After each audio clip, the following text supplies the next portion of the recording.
Chapter 9. Walk of Shame.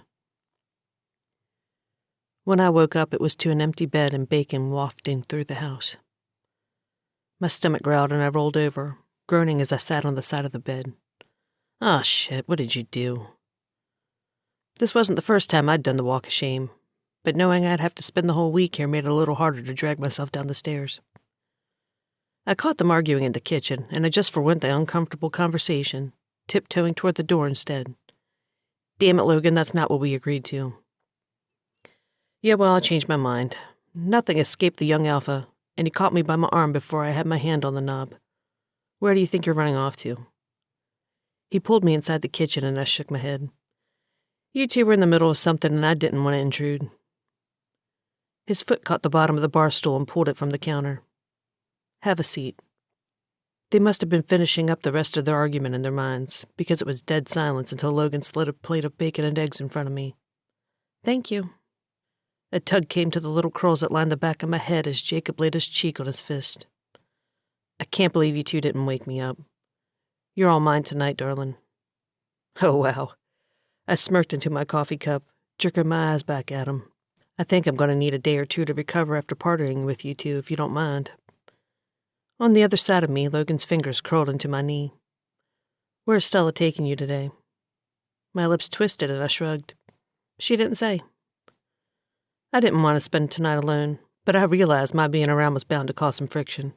So I decided then to put a stop to this arrangement. These boys would have to find something better to do this evening.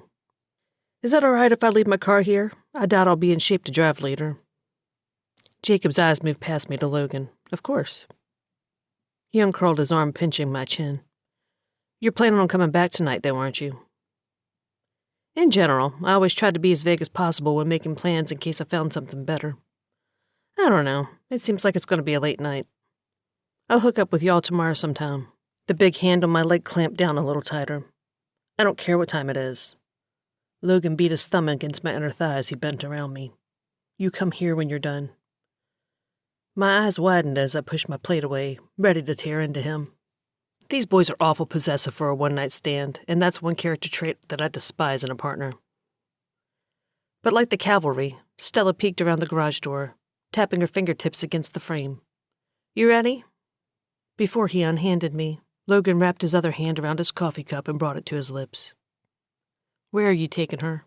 Her cute pink fingernails spread out across the island as she shrugged. I don't know, a little here, a little there. Logan's head shook. That's not going to work. Pushing himself up, he inched around the island with his hand in his back pocket. Text me when you know for sure. She rolled her eyes at me, shaking her head back at him. Don't flip out, I'll call you. I pulled the straps of my bag over my shoulders as Logan held out $200 bills between us. Have a good time. Snorting back at him, I waved it away. No, that's okay, I'm cool. Wrinkling his eyes at me, he shoved it at me again. Just take it, I got more, trust me.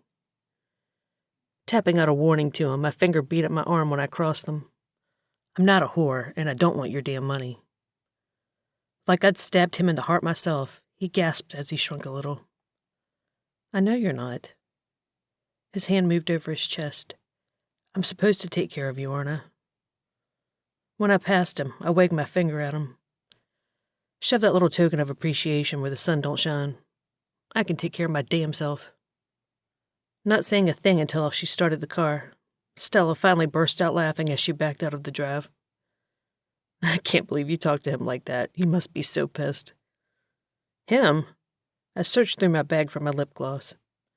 I don't need anyone's money. I'm rich as hell. My fingers zigzagged over everything we drove past. I could buy this whole place outright if I wanted to.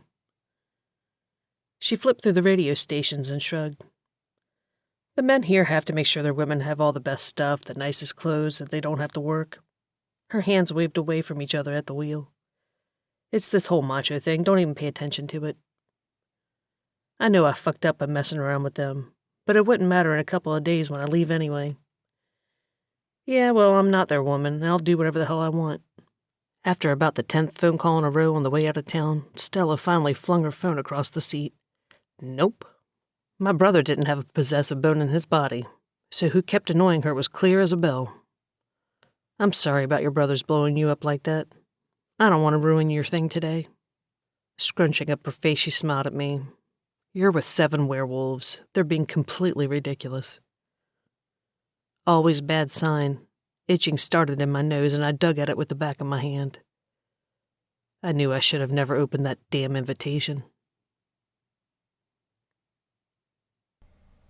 Thank you for listening. If you'd like to continue the story, you can find the next chapter right here on the channel. Don't forget to subscribe so you don't miss the next installment. And if you enjoyed the story, leaving a like or a comment really helps the channel grow. If you'd like to support the book directly, you can also leave a review on Amazon. I truly appreciate it.